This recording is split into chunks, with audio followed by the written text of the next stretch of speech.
Happy Sunday morning, keto friends. I am coming on today to talk to you about all things macros. So I've been getting a lot of questions from a lot of people about macros. I'm struggling to hit my macros. What should my macros look like? So I thought I would just kind of come on and address everybody because I know it can be a little bit confusing.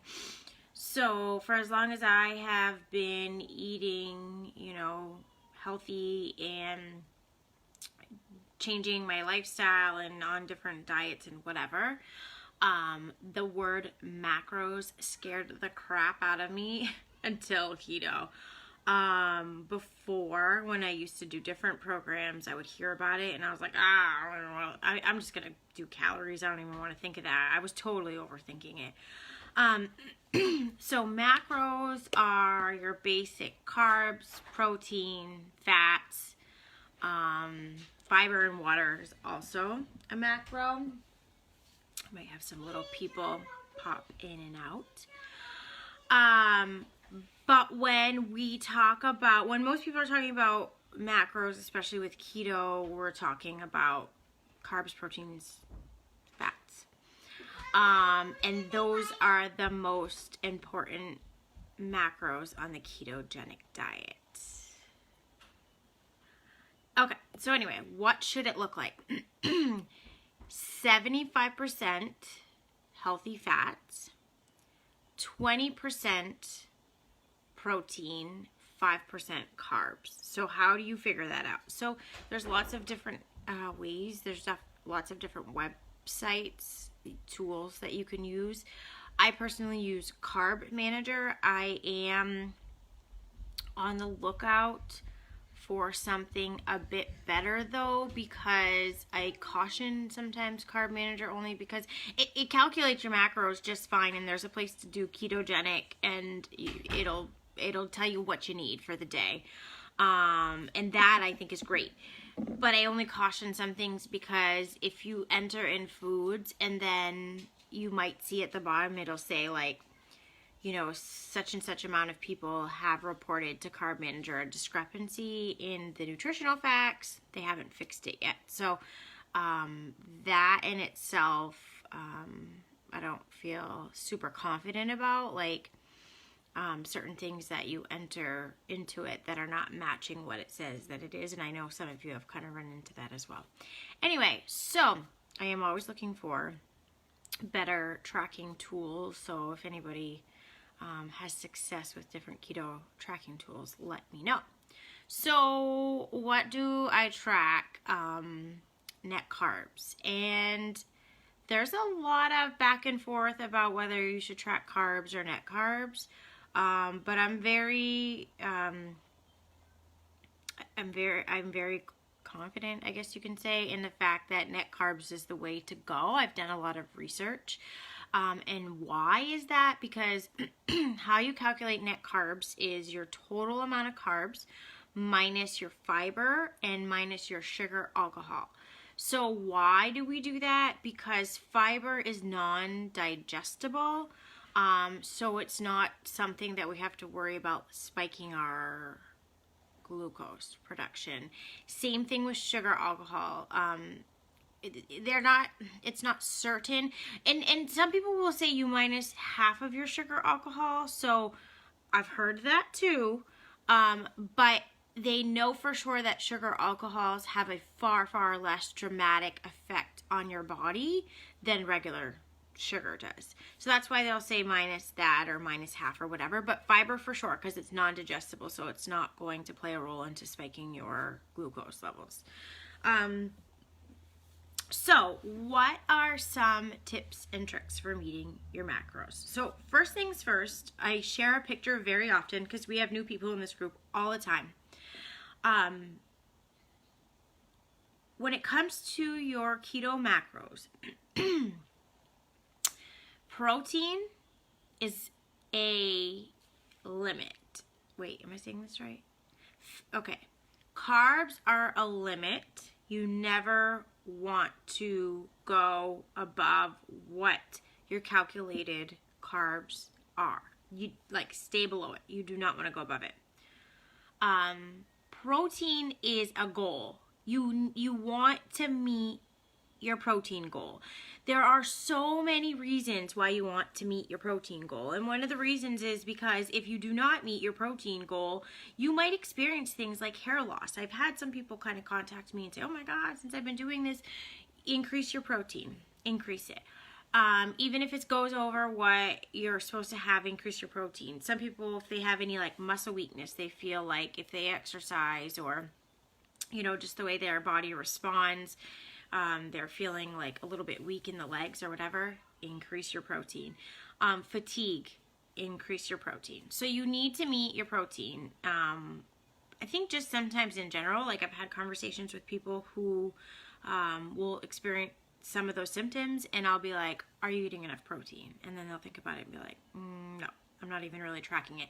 Okay, then you need to increase your protein. So that's one of the ways, that's one of the things you need. And then lastly, fat is a lever. It's not a limit. So one of the things with the ketogenic diet is that it's a high healthy fat, because healthy fats keep us fuller longer. They keep us more satisfied.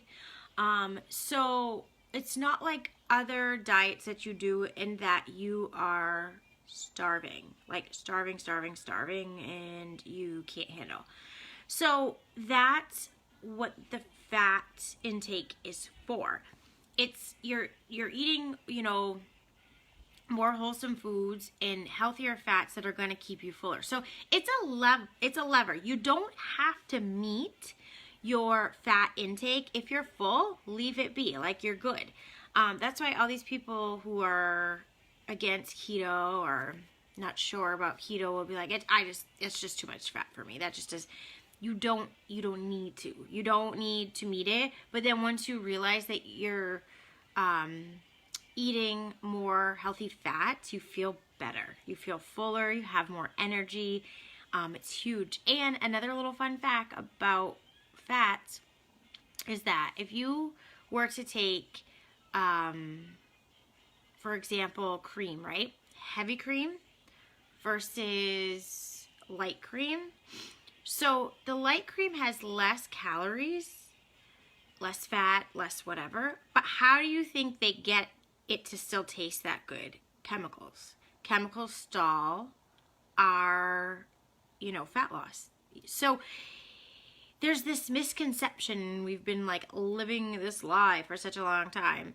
And keto's been around forever. So some people have been following it for a long time and they've known about this, but people like me who fall victim to the, oh, let's do this or let's do that. Fat's bad for you and wheat is good for you and all this stuff.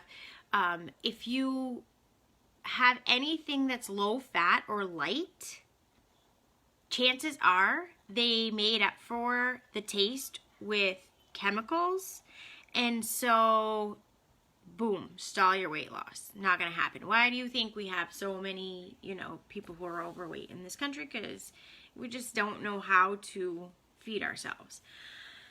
So fat, a lever, you do what you will with it. You're hungry, you add some more. If you're like if you're not even close to meeting your fat, and you're at a stall, sometimes increasing your fat is a good way to kind of bust through that because you're tricking your body a little bit. So those are, that's how I kind of go about the macros, the fat is a lever, protein is a goal, and carbs are a limit.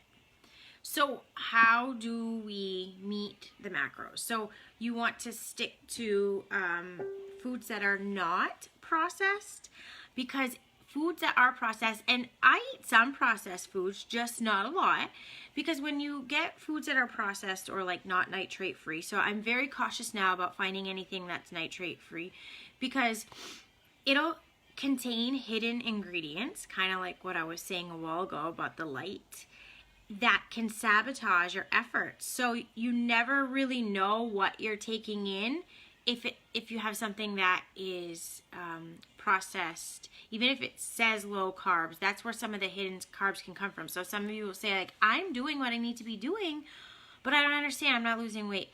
So take a step back, see what you're eating. Are you eating processed foods? Because you could be getting some hidden ingredients, hidden carbs in there that you don't know about because it's not whole food, so you don't actually know what's in it. So that could be part of it. Another way to try to meet your macros is to plan your meals.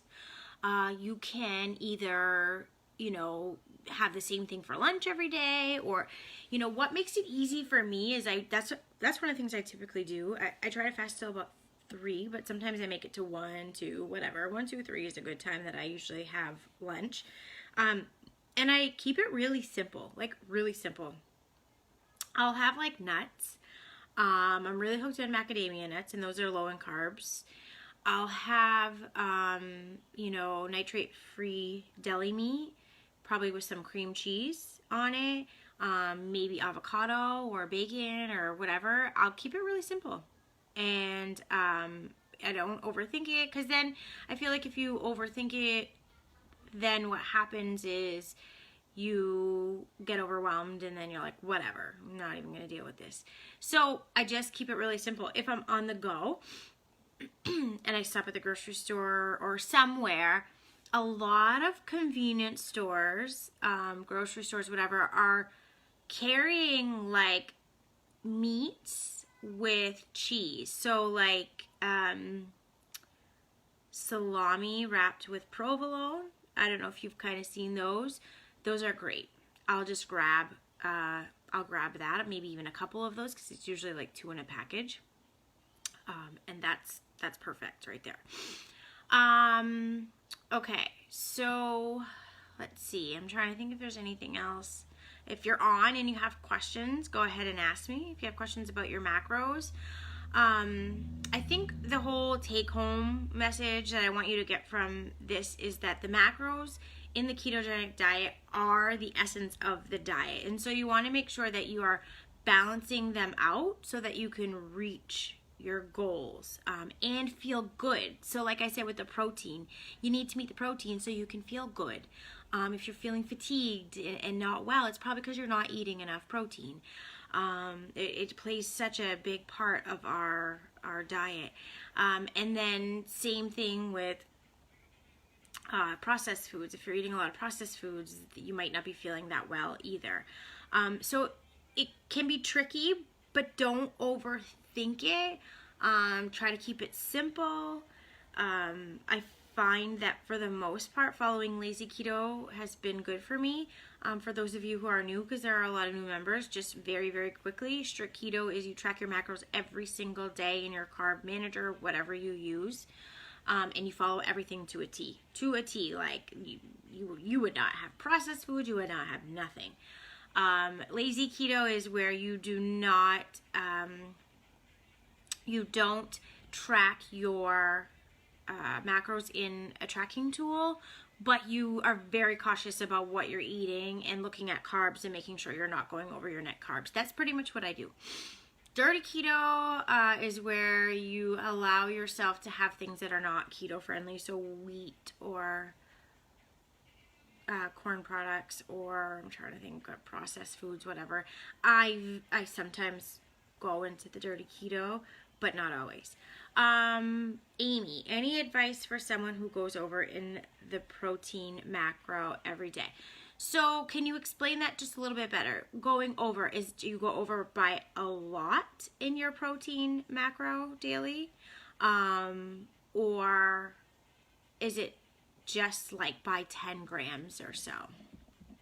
That's one of the things that I would be curious about, because that kind of makes a difference. Because if you remember, like Atkins was high protein, high fat, low carb, and that's not okay. So you end up being like 135%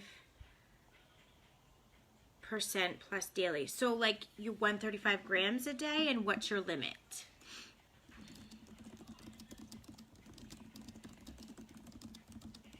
I'm checking something real quick.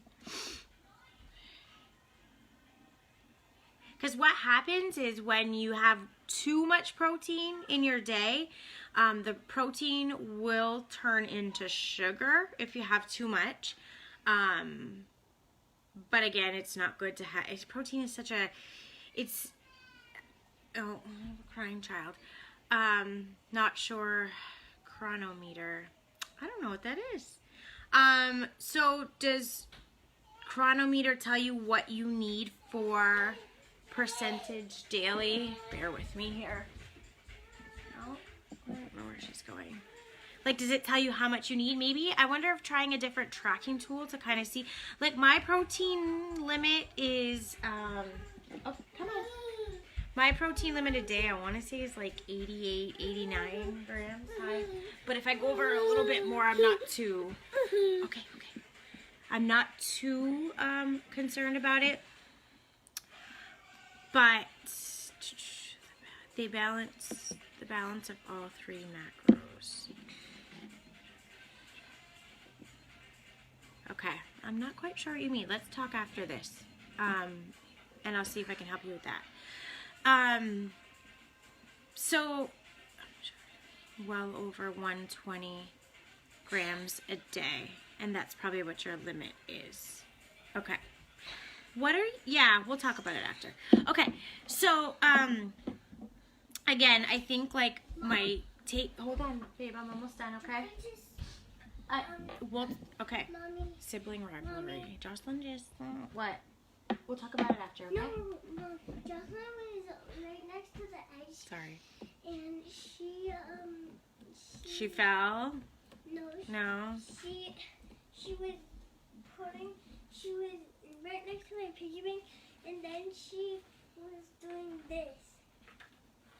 And Okay. then it almost broke. Your piggy bank, but it didn't break? It almost. Okay, but it didn't, right? So that's good. Okay, I'm almost done. So again, take home, don't overthink it. Don't, I have so many like getting started and beginning posts, beginners posts in here. Don't overthink it. Start with just cutting back on your carbs, and then we can slowly work on the macros. Reach out to me. I would love to help you with that. Like when I first started, that was my biggest thing. I was so worried about macros, like meeting them, everything. It took me maybe a week or so, and then everything has now kind of become second nature. The thing with keto diet, and the biggest reason why I'm saying don't stress, is because the whole purpose of the ketogenic diet is that it's a lifestyle change. And you need to enjoy the lifestyle change. So if you're meeting your macros every day a challenge, you're not going to be successful because you're going to end up giving up. So try to loosen up, I guess, a bit, in that you're like, okay, you know what? I'm eating better than I was before. I'm going to just cut back on my carbs, and then I'll focus on everything else. Don't forget about measurements, guys. I can't stress this enough because I am a victim to the scale. I've talked a little bit about this with other people before. I'm not going to be hypocritical. I'm going to tell you like it is. I weigh myself every day. I know that's not good, but that's me. And in June, I did a no scale challenge, and I found I was not as committed because I didn't see any numbers. Do I know that keto and the scale aren't really like friends? Absolutely, I know that. I know that you lose more inches than you lose weight, and that it takes a while for your body to catch up with it and experience the whoosh effect. Like, I know that, so I remind myself that when I look at the scale, and I remember, you know what, I feel better. Like, I feel so much better. My pants are fitting better. I'm fitting in smaller pants, so I remind myself of that. But I do weigh myself every day. So you don't, if you find, please don't touch that. If you find this stressful, then it's not going to be successful. One of the things that I find, and again, as I've said, I've been following different diet plans for the past 12 to 14 years. One of the things that I find is if it's a lot of work, it's not going to work. And the thing about this is I don't find it a lot of work. Like, even when I'm going to restaurants, for example, last night I had broiled scallops. Like, I didn't feel like I was missing out at all.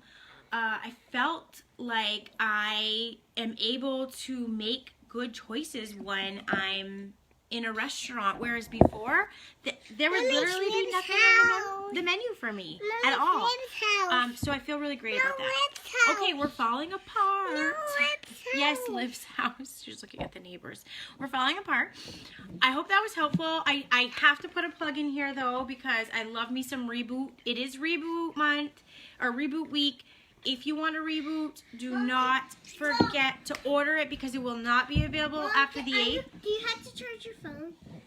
Not yet. If you have never gotten started, if you're just getting started, this is the perfect opportunity is to get on a Reboot. The results are always great. If you follow it the way you're supposed to, you're gonna have results. So this is a great way to get a jump start on your weight loss or break through your plateau and experience some deep ketosis. So if you want to get your hands on that, please reach out to me and we'll do it together. Have a great day.